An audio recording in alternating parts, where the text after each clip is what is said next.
One phone call, one blood test, and suddenly hearing a word that shakes your whole identity: cancer.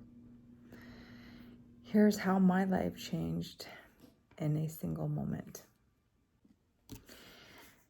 This is me, unfiltered, no makeup, no lashes, no filter, just the raw and real me.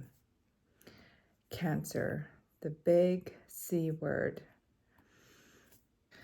Well, before I get into it, my friends, and sharing my story about how I found out about having this rare blood cancer, I just want to say welcome to my channel. And if you've been here before, thank you for coming back to watch another video. Today's video is a personal one, and I thought and prayed about it, whether I would share my diagnosis publicly, but I thought it would help others if I shared my story, my journey, because, when I first got diagnosed, of course, the natural thing for many of us to do is to go look it up, to Google it, to go on YouTube, to find if anyone else has it, to hear their story, because you want to know what you are going to expect. And I know for many, hearing the big C word, cancer, could really rock your world in so many ways. For many, it could bring a lot of anxiousness, a lot of fear, a lot of, the unknowns that can be scary. And not to say that I didn't have any of those feelings at all, but how do I put this? I was shocked, but not shocked. I know that sounds a little bit crazy, and perhaps that has a lot to do with I don't want to say the word expectation either, but basically I had in my family, two of my aunts had passed, one in her early 50s and one early 60s. And then if you've been here before, I lost my mom last year to cancer. And I think that losing my mom was the one that shook me the most, only because, if you're talking about someone who led a healthy lifestyle, like that was my mom. And she didn't have fried foods, no sugar, no drinking. She had joy, but I think there was a lot of pain, and that's I can do a whole nother video about my mom's life, but she had endured a lot of pain and heartache in her life, and I think that had a lot to do with the oncoming of her illness, and perhaps that's why I have this blood cancer too, because my mom was such a huge part of my life and who I am, and I considered her my other half.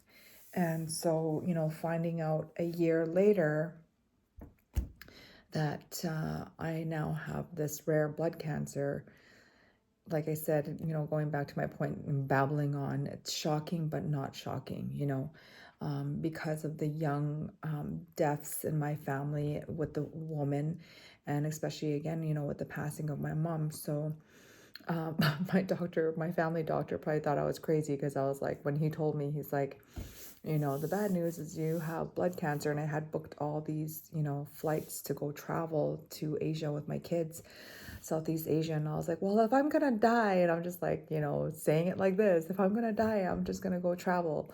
And my doctor is like, okay, Sarah. But before I get into that story, okay, let me tell you about how I found out I had this blood cancer. And so again, I know I already said it, the reason I really want to, the reason I even started this channel in the first place was I wanted to, bring some hope and inspiration to like single moms, someone who's gone through divorce and heartbreak and betrayal, and just the evolution of being really a human being, right? And as we evolve and grow over time. And So that was really my vision or mission with starting this channel. But now it's just gonna, I mean, really, it's the evolution of my life now. And so I decided that I would share my diagnosis and my journey with this diagnosis to help anyone else out there who either has a loved one that's got this diagnosis, or you who are watching has got this diagnosis, just to help, ease your anxiety and your fears over the diagnosis. So I will share my story now on how I found out I had this diagnosis.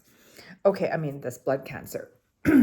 I've always, again, considered myself someone to be overall healthy. Before kids, I was the person who was at the gym like 7 days a week. And even with kids, I was still going to the gym 5 days a week. And if I didn't go to the gym, I would do a workout at home. Like, I was just that person, like fitness and, health was always a huge part of my life. And so I never have gone to the doctors other than, the last time going to the doctors when I was pregnant with my daughter, who is going to be 7 soon. And so going to the doctors was just not a thing for me. I was not on any medications, just all natural supplements. Like, I didn't even take a Tylenol.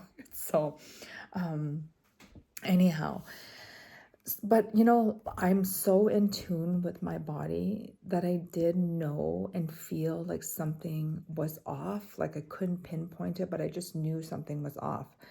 But obviously, like for me, being a single mom of 4 young children, you just kind of write it off as like, okay, I'm super exhausted because I got 4 kids. And, again, I'm single mom, I'm doing all the things, right? So you just kind of, excuse me, write off, the exhaustion. So if one of the symptoms of this blood cancer is like you are always exhausted, like, and now I know and I felt it, like my exhaustion was not like a normal exhaustion, you know what I mean? Especially being just 45 years old, like, and being active, like I would still work out, but like just be tired all the time, right? They say that when you work out, it's supposed to give you energy, but I'm just tired all the time.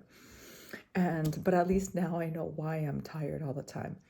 So my point in sharing that was I knew something was off, and I would talk to my girlfriends. And I'm like, I'm trying to get a feel for, my girlfriend's, their exhaustion. Like, is it the same as mine? Because I just felt like mine was like different. So that was that. And then, so it was actually around November of last year as well, too. So I had this mini scare. It wasn't really a scare, but I was just driving, and thankfully my girlfriend was with me at that time. And my vision just went blurry, and I had to pull off on the side of the road. And I was like, oh my gosh, babe, like I can't see, like you have to drive. And it was like a dizziness, blurred vision, and that was that. But then, of course, again, I just wrote it off because I'm like, maybe I'm tired, hungry, because we were going over like for a girls' get together, like a dinner get together. So that was that. Come this year, 2025, I'm just going to have a sip of my coffee. Come 2025, and it was, of all things, it's me coming out of the gym. And I know this day it was not a blood sugar thing. Like, I was hungry, I wasn't fasting. I had food, went to the gym, came out of the gym, felt normal, got into the van to drive. And maybe a minute into driving, like, boom. But this time the blurred vision was like 10 times like than what happened the first time. So I got the blurred vision. I was sweating, my heart was racing, and how I knew it was a stroke. It was a mini stroke that was what was happening. And I knew that because I've like I said, I've been into health and wellness, like always like reading stuff on health and stuff. And so I was aware of the signs of like the stroke. And it was the numbness, and it's always on your left side. So just remember that. It's the numbness on the left side, the feeling of wanting to vomit, but you can't. So I had that. And I was for the first, actually scared. Like I probably should have called 911 to be honest, but I just pulled off on the side of the road and my van was like parked like this with my butt. I just turned on the hazard lights and cars were just driving around me, and I just, leaned the chair back and was just letting it, go until it dissipated enough for me to drive home. And I'm not too sure how long it took.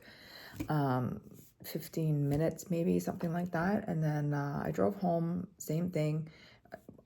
When I knew it was safe to drive, so that I could see, drove home, but still, was very nauseated, like wanting that feeling of wanting to puke. The numbness was going away on the left side, but I came home and just lied flat on the cold floor. Like the coldness helped, so I lied there until I could go upstairs to turn on a cold bath, and that really helped. So I got in the cold bath, and so that was that. And then obviously at that point, I was like, okay, Sarah, you need to go see the doctor, at least, get a physical, get some blood work done and see what's going on. So that's how I came about to finally getting into the doctor's office. But even then, I know my friends would like give me crap like, Sarah, seriously, it took me a month before I finally, got booked in, because I'm also homeschooling my kids, and the days get busy and you're like, oh yeah, I'll call tomorrow, and then so I finally get around to booking my doctor's appointment and getting in to see him finally in October. Okay, so I go in to see my doctor. He's even again, like, because my doctor, I met him once before, like just as like, I'm like, can you be my family doctor? Because I knew I was like getting older, I should have a family doctor, right? So anyways, we had talked before, and actually the first time I did in my meeting with him, I did tell him I talked to him about my tiredness, but anyways, so this meeting I had with my doctor, even when I told him about what happened after coming out of the gym, like my mini stroke, he wasn't, and he's a young doctor, great doctor, by the way, love him. And, but he even wasn't even, because he's probably looking at me like, I'm 45 years old, like, I tell, he knows my workout routine, like I work out at the gym, but, and, he, not that he wrote it off, but he wasn't like really worried, do you know what I mean? Because he's just like, I'm young, I go to the gym, I take care of myself, like, so he was just like, well, next time that happens, just put your legs up and, and then see how it goes. But he's like, we will order blood work just to see, just to be on the safe side, whatever. So we did that, and he wasn't, concerned. So that was that. Left the doctor's office, and I was like, phew. And same thing with me too. I was like, okay, maybe it's just all in my head and blah blah blah, right? And then the doctor was trying to get a hold of me. This is after, okay? So my son has my phone number, which is the number that the doctor's office has. But my son has been using that phone, and teenagers, and especially if it's a number that he doesn't know, like he doesn't answer, never calls. So the doctor was like trying to get a hold of me, and I only knew this after. So let me tell you, my girlfriends are like, Sarah, like seriously. So it was a morning after I was done homeschooling. I'm like, okay, I'll check my emails. So I go and open up my phone and look at the email, and then it says urgent. Like, I'm like, just the gist of the email was basically urgent, come into the hospital. And my first thought was like, is this a scam? Because there's so many like scam things now in emails, right? And even in phones. So I was like, this is fraud or scam or something. But there was a phone number. So I'm like, okay, well, let's call this number. I called the number and I was like, okay, my name is Sarah, I got this email urgent about me coming into the hospital right away. And they're like, say my first and last name. And I was like, yeah, that's me. They're like, can you come into the hospital right now? And I was like, and of course at this point, like, I know it has to be something that is really bad for them to, be like, you need to come into the hospital right now. So came into the hospital, told my kids, I'm like, well, I think it's bad, kids, because I had already talked to my kids about the stroke. So anyways, that's another story. I can share that in another video, but go to the hospital. I get there and I have to have my blood withdrawn. So if you're someone who's has PV, you're probably familiar with one of the things that they do is phlebotomies. So at that time, I didn't know what, I was getting a phlebotomy, basically. So I'm in the hospital, I'm there, and I was emotional as I was. Then the nurse was so lovely. I wish I could see her again. I haven't seen her with my other phlebotomies, but anyways, that nurse was so wonderful. Because obviously at this point, I know it's, I'm thinking that I'm prepared for a short life, but I wasn't sad or afraid of death. I know it sounds crazy. It's the sadness of like thinking that I have 4 kids and I can't see them grow up, And then really I was crying to the nurse because I had talked about losing my mom last year and how much I miss her. And that's my mom back there anyways, and that all those photos are my mom. Anyways, I thought it I love my mom. And those rocks that you see behind, that's all my mom. And the cross, she made that like out of foil that she had, and she just made it. So anyways, I miss her dearly. I'm not gonna get emotional about it. So at the hospital, and I had a moment with the nurse and, talking about my mom. So that brought me to tears and, man, losing my mom was really the hardest thing, probably why I do have, I don't think this blood cancer is a negative though. And I'll talk about that after. So anyways, the other front desk lady, she came by and she's like, call your doctor, because they can't tell me themselves. Like, obviously, I know there's something wrong, but it has to come from my doctor, obviously. And I'm going to take a sip of my coffee here. This is my coffee mug. I designed it and made it. I love it, though, because it always reminds me to be strong, made for such a time. So that's just a reminder for you, too. Just always be strong. Yeah, so after the phlebotomy was done, and you have to sit around for 20-30 minutes to make sure that I'm okay. So I made the phone call to the doctor's office, and my doctor's office is literally right across the street from the hospital. So, he asked me to swing over after I was done my phlebotomy. So I hopped over after I was done, and thank you to that nurse. She was so lovely, and she was so sweet. Every day we never know who our angels are. We have to look at people that we interact with who are literally angels, So anyways, go over to the doctor's office, and it took a bit before coming in. Maybe he had to think about how he was going to tell me the bad news because he knows I'm, single mom to 4. And he came in and he asked me, he's like, so what did they tell you at the hospital? And I was like, well, obviously I know it's something bad because it was urgent and I got called into the hospital, but something about my blood. So, at least he was comfortable in knowing that I was expecting to hear some, negative news. And so he said, the bad news is you have a rare blood cancer. He's like, that's the bad news.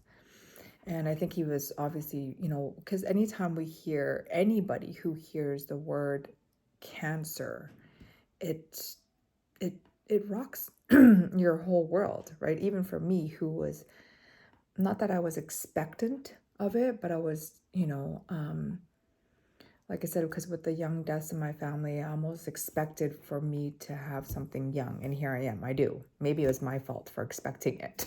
But anyhow, but the doctor said, the good news is with this type of blood cancer, it is manageable, and there are people who live very long lives with this cancer. So if you are newly diagnosed, that's where I want to encourage you, is that, and you can, look up people. There's people on YouTube that I found who have really lived long lives with this cancer. So that is definitely the good news. I have to clear my throat there. I don't want to be all loud on the on the video and clear my throat. And so that's how I found out about the big C word, that I have Polycythemia Vera. So the doctor gave me a little sheet, And of course, but I'll share maybe in another video about how I shared it with my children, how they took it and handled it.